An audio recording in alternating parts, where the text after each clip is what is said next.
part of this season to take away. How much better do you feel it can get? I guess, what do you make of from day one to today, the overall evolution of the defense? I think we're much better defensively towards the end of this season. Just trying to be able to put full games together, I think, is where we weren't consistent at, and our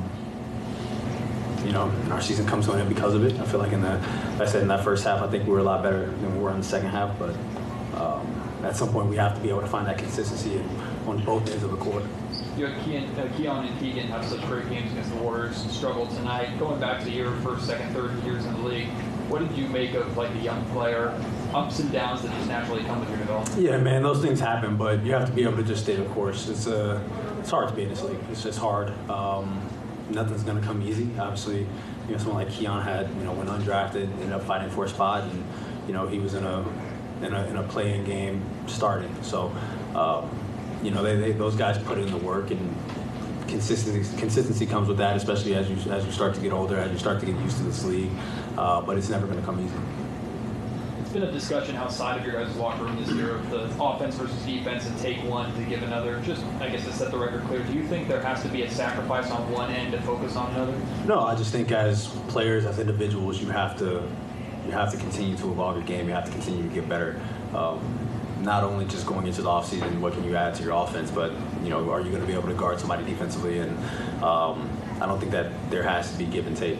I feel like you have to, as a player, continue to evolve on both ends of the court. And, if you're able to do that, then you start looking at yourself and you start being one of the better teams in this league. I mean, all the teams that are contenders are probably top 10 both offensively and defensively. So there doesn't have to be give and take.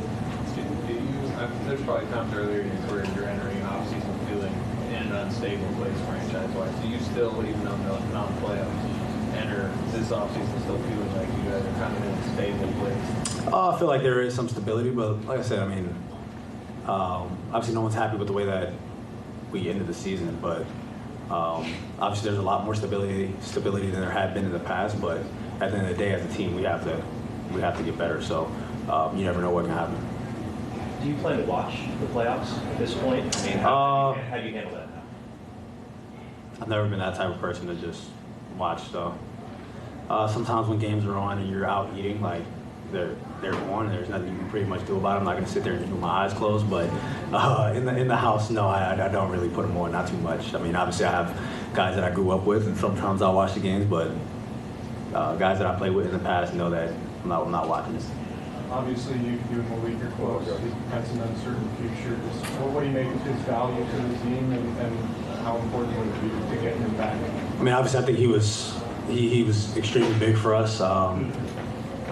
People that watch us play know that he should be Sixth Man of the Year, but at the end of the day, that this is a business, and I feel like what he gave to us in the 2 years that he has been here, I feel like he showed his value, what he can do for a team, and I'm happy for him regardless if he's with us or he isn't, and he knows that. But man, at the end of the day, this is a business.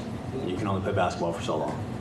Will you be, trying to help convince him to come back? I mean, I know that he's still... Yeah, definitely. I mean, for sure. But money talks. Yeah.